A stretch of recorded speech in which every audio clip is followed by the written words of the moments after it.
In a vibrant village nestled among lush greenery and bustling markets, there stood a small but famous salon named Adora's Touch.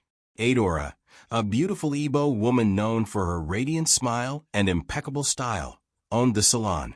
Her skill in hairdressing was unmatched, cornrows as neat as woven baskets, braids that shimmered like silk, and traditional Akwu Elu styles that left women in awe.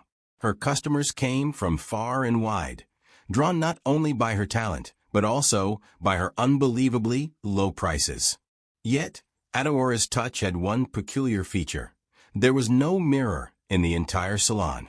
When asked why, Adora would laugh, saying, "Mirrors are unnecessary distractions. Trust my hands. They know what they're doing." Skeptics were always silenced by the flawless work she produced. Over time, her shop became so popular that it was constantly filled with women and girls, chattering and admiring each other's hair. Despite her affordable services, Adora's wealth grew rapidly. She built a mansion adorned with traditional Igbo motifs, drove flashy cars, and wore the finest Ankara and lace designs. People marveled at her success, but some whispered in suspicion. Unknown to everyone, Adora's gift was not of this world. Let me tell you how everything about Adora started, and the hidden story behind her gift and wealth. As a young girl growing up, Adora had always been ambitious. Her family was poor, her father a struggling farmer, and her mother a petty trader.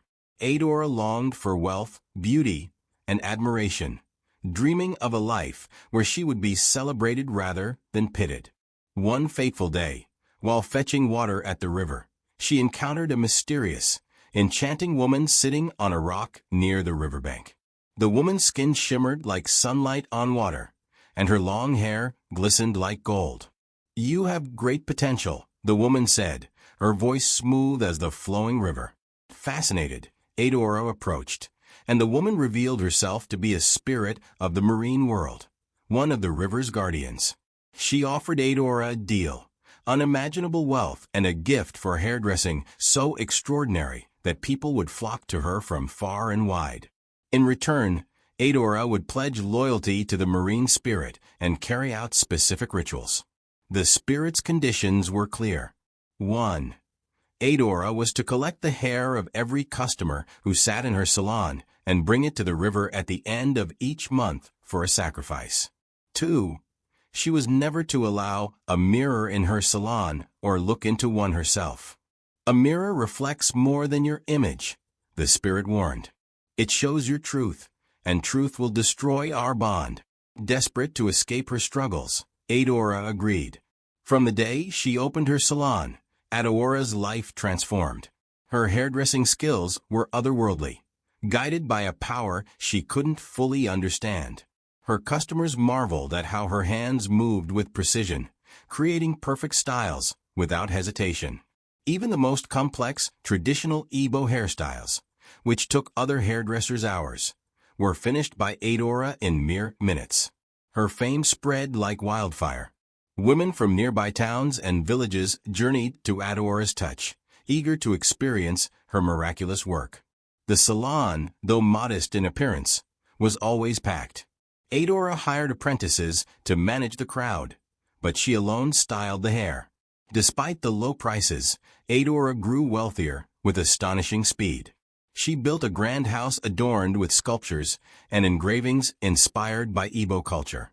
She wore the finest cloths, paired always accessorized with gold jewelry. Her newfound wealth drew admiration and envy, but no one questioned it outright, at least not at first. Unbeknownst to her customers, their hair carried more than their physical beauty. It held a spiritual connection to them. By offering the hair to the marine spirit, Adora allowed it to siphon energy from her clients. Some experienced subtle misfortunes, sudden illness, financial losses, or inexplicable sadness. Others faced more severe consequences, including infertility and untimely deaths. Adora knew these things were happening, but chose to ignore them. "It is the price they pay," she told herself, justifying her actions as necessary for her continued success. Her apprentices, Nena noticed her frequent absences, on the last day of each month. She had always been observant. She noticed the peculiar way Adora would sweep every strand of hair into a special basket lined with red cloth, never letting even a single strand touch the floor. Adora forbade anyone from emptying the basket except herself, claiming it was for cleanliness and respect for the craft. But one night, Nena, cleaning the salon after closing, accidentally tipped the basket over.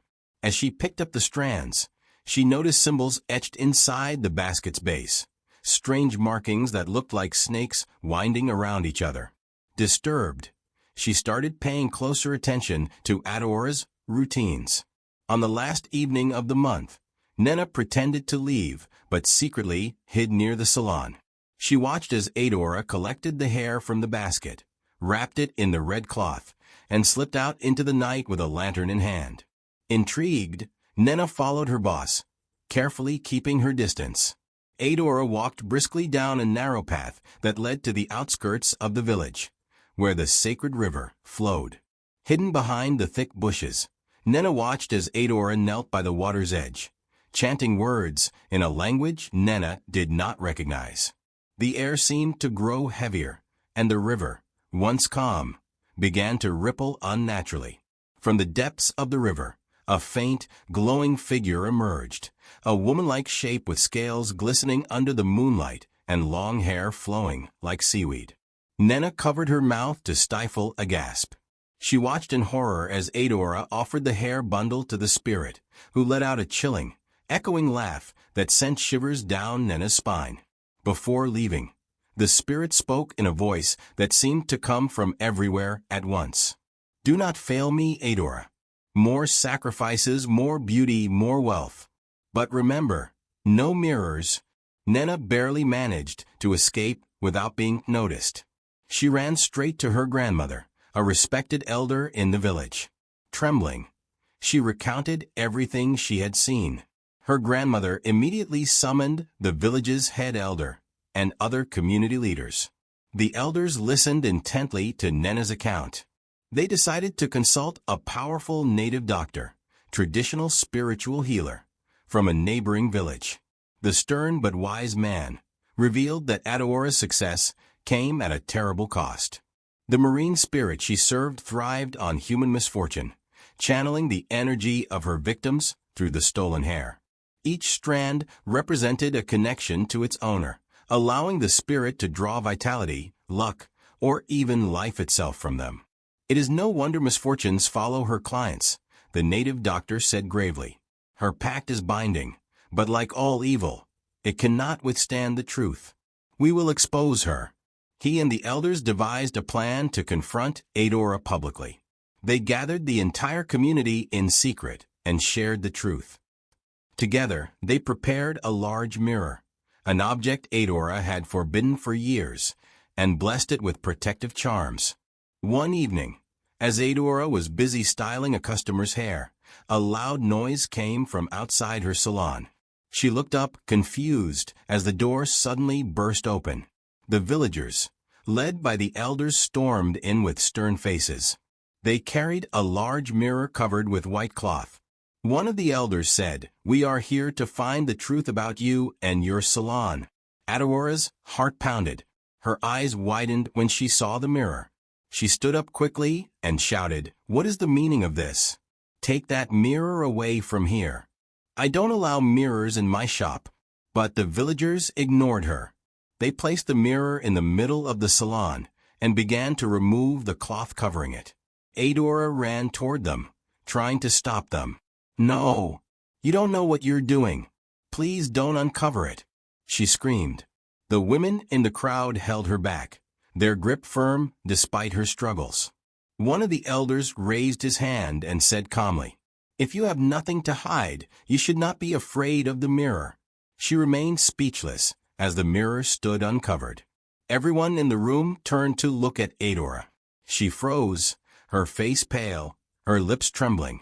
Slowly, she glanced at the mirror, and then she screamed. Her reflection was not her own. In the mirror, she appeared as a terrifying, shadowy creature with glowing red eyes and sharp teeth.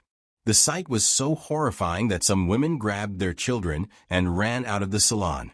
Others screamed and backed away, covering their faces in fear.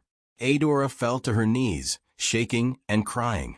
Her beautiful face began to change, looking tired and old. The radiant, confident woman everyone knew seemed to disappear. Through her tears, Adora began to speak. Her voice was weak, filled with regret. "It is true," she said. "I made a deal with a spirit from the river. It gave me wealth and skill in exchange for the hair of my customers. I was told never to allow a mirror in my shop because it would show my true self." The room was silent except for her sobbing. She continued, "I didn't know it would hurt people. I only wanted to be rich and escape my struggles. Please forgive me." One of the elders stepped forward, his voice stern. "You have betrayed us all, Adora. You used the lives of others for your own gain. You must face the consequences." The villagers tied her hands and took her to the village square, where everyone gathered to decide what should happen to her. Right before the villagers' eyes, Adora fell to the ground. Her body began to crumble into ash, and the wind carried the ash away. The villagers stood in shock, unable to believe what they had just witnessed. The story of Adora's touch became a cautionary tale, passed down through generations as a warning against greed and dealings with the unknown. The village elder would often say, "True wealth comes from honest labor. Beware of gifts that shine too brightly. They may burn you in the end, because not all that glitter are gold." Thank you for watching. Please subscribe for more interesting stories like this.